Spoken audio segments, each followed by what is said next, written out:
నమస్తే అండి.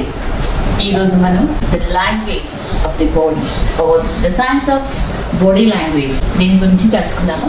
అయితే దీనిని క్లుప్తంగా సాముద్రికము అని కూడా అంటారు. అంటే ఒక మనిషిని చూడగానే ఆ మనిషి గురించి కొంతమంది ఇట్టే చెప్పేస్తూ ఉంటారు. ఎలా అంటే ఆ ముఖ కవలికలు కానీ, లేదు అంటే ఆ ముఖంలో కనిపించే వాళ్ళ యొక్క హావభావాలను బట్టి కానీ, ఆ మనిషి భవిష్యత్తు గురించి కానీ, లేదు అంటే ఆ మనిషి వ్యక్తిత్వం గురించి కానీ చాలా తేలిగ్గా చెప్పేస్తూ ఉంటారు. ఇది అంతా కూడా science of the body language దాని కిందే వస్తుంది. కొంతమంది వైద్యులు వారి యొక్క ముఖ కవలికలు కానీ, వారి యొక్క హావభావాలను కానీ, శరీర అంగాలను కానీ చూసి ఏ విధమైన పరీక్ష చేయకుండానే వారి యొక్క ఆరోగ్య స్థితి ఏ విధంగా ఉంది అనేది కూడా చాలా తేలిగ్గా చెప్పేస్తూ ఉంటారు. మన జ్యోతిష్యంలో కానీ, మన శాస్త్రాల్లో కానీ వ్యక్తి యొక్క భవిష్యత్తును, లేదు అంటే వారి యొక్క భవిష్య కాలాన్ని కూడా చెప్పడానికి మన విజ్ఞానంలో సాముద్రికము అనే యొక్క శాస్త్రం ఉంది. ఇది అనాది నుంచి మన పూర్వీకులు అనుసరిస్తున్నది. సముద్రుని చేత రాయబడింది కాబట్టి దాన్ని సాముద్రికము అని పిలుస్తూ ఉన్నారు. శ్రీ మహావిష్ణువు శరీరంపై ఉన్న శుభముద్రలను చూసి ఆదిశేషుడు వర్ణించడం జరిగింది. దానిని నారదుడు, వరాహుడు, కార్తికేయుడు మొదలైన మునులు విస్తరించడము జరిగింది సాముద్రికాన్ని. అయితే ఇది మన పురాణాలలో, ఇతిహాసాలలో, రామాయణ భారత ఇతిహాసాలలో కూడా ఈ సాముద్రిక శాస్త్రము వర్ణించబడింది. రామాయణంలో శ్రీరాముని యొక్క లక్షణాలను చాలా విపులంగా వాల్మీకి మహర్షి వివరించడం జరిగింది. మనకి సుందరకాండలో సీతాదేవిని హనుమంతుడు దర్శించినప్పుడు శ్రీరాముని యొక్క ఆనవాళ్లను నఖశిఖ పర్యంతం వర్ణిస్తాడు. అలా వర్ణించేటప్పుడు ఆయన లక్షణాలు శ్రీ మహావిష్ణువుతో పోలి ఉండటం గమనించవచ్చు. ఎందుకంటే వాల్మీకి యొక్క ముఖ్య ఉద్దేశం ఏంటి అంటే శ్రీ మహావిష్ణువే శ్రీరామునిగా అవతరించారు అని.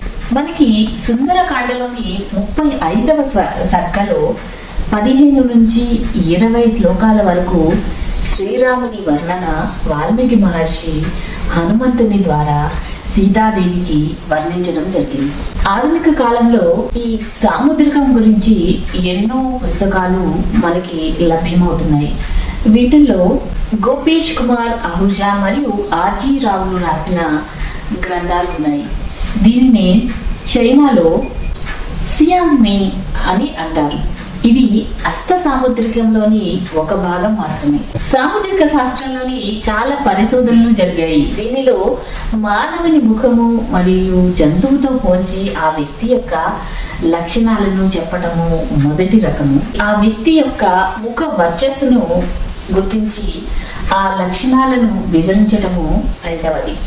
వీటిని ఆధునిక శాస్త్రంలోని పరికరాలతో గమనించి చెప్పి చూసినా కూడా ఆ యొక్క వర్చస్సును బట్టి చెప్పినది ఆధునిక పరికరాలతో చెప్పినది సరిపోలడం విశేషం. మూడవది మానవ శరీరాన్ని బట్టి, అతని జన్మ కుండలిని బట్టి అతని యొక్క జాతకము చెప్పడం జరుగుతుంది. ఇవి జ్యోతిష్ శాస్త్ర గ్రంథంలో మనకి లభిస్తాయి. మన శరీరంలోని ఒక్కొక్క అవయవము ఒక్కొక్క జీవితో పోల్చబడింది. మన శరీర అవయవం ఒక్కొక్కటి ఒక్కొక్క రాశితో పోల్చబడింది. ఉదాహరణకు జన్మ కుండలిలోని 2వ ఇల్లు ముఖాన్ని సూచిస్తే 3వ ఇల్లు భుజాలను తెలుపుతుంది. 4వ ఇల్లు ఛాతీని లేదా తల్లిని తెలుపుతుంది. అలాగే ఒక వ్యక్తి పొట్టిగా ఉన్నచో అతనిపై బుధగ్రహ ప్రభావం అధికంగా ఉంటుంది. ఒక వ్యక్తి నల్లగా పొడవుగా ఉన్నచో అతనిపై శనిగ్రహ ప్రభావం ఎక్కువగా ఉంటుంది. ఒక వ్యక్తి అందంగా ఉన్నచో అతనిపై శుక్రగ్రహ ప్రభావం ఎక్కువగా ఉంటుంది. బలిష్టమైన శరీరం గల వ్యక్తి మీద కుజగ్రహ ప్రభావం అధికంగా ఉంటుంది. లావుగా పొడవుగా ఉన్న వ్యక్తిపై గురుగ్రహ ప్రభావం ఎక్కువగా ఉంటుంది. శక్తివంతమైన ఆకర్షణీయమైన నేత్రాలు గల వ్యక్తికి రవిగ్రహ ప్రభావం ఎక్కువగా ఉంటుంది. నాయకత్వ లక్షణాలు కలిగి ఉంటాడు. కుడి కన్ను తండ్రిని, ఎడమ కన్ను తల్లిని, ముక్కు సోదరులను సూచిస్తాయి.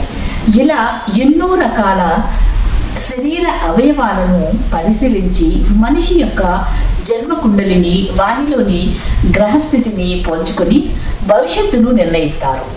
ఇంతేకాకుండా సాముద్రిక శాస్త్రంలో రాజ లక్షణాల గురించి చర్చ ఉంది. ప్రసిద్ధ ఆయుర్వేద గ్రంథాలైన చరక, సుశ్రుత సంహితాలలో శరీర లక్షణాలను బట్టి రోగాలను నిర్ధారించే పద్ధతులు తెలుపబడ్డాయి. ఇంకా సూక్ష్మంగా చెప్పాలంటే నాడి చూసి కూడా ఎన్నో రోగాలను గుర్తించేవారు మన ప్రాచీన భారతీయులు. హస్త సాముద్రికం సాముద్రిక శాస్త్రంలోని ఒక భాగం, కానీ నేడు హ్యాండ్ రీడింగ్ ఆర్ ఫార్మిస్ట్రీ అనే ప్రత్యేక శాస్త్రంగా ప్రపంచ వ్యాప్తంగా ప్రసిద్ధి చెందింది. చేతిలోని రేఖలను బట్టి మనిషి భవిష్యత్తు, మనిషి వ్యక్తిత్వం నిర్ణయించడం నిజంగా ఒక గొప్ప కళగా భావించి దానిని ప్రపంచ వ్యాప్తంగా అధ్యయనం చేస్తున్నారు. ఆధునికంగా దీనిని మానసిక వైద్యులు రోగి వ్యక్తిత్వాన్ని తెలుసుకోవడానికి ఉపయోగిస్తున్నారు.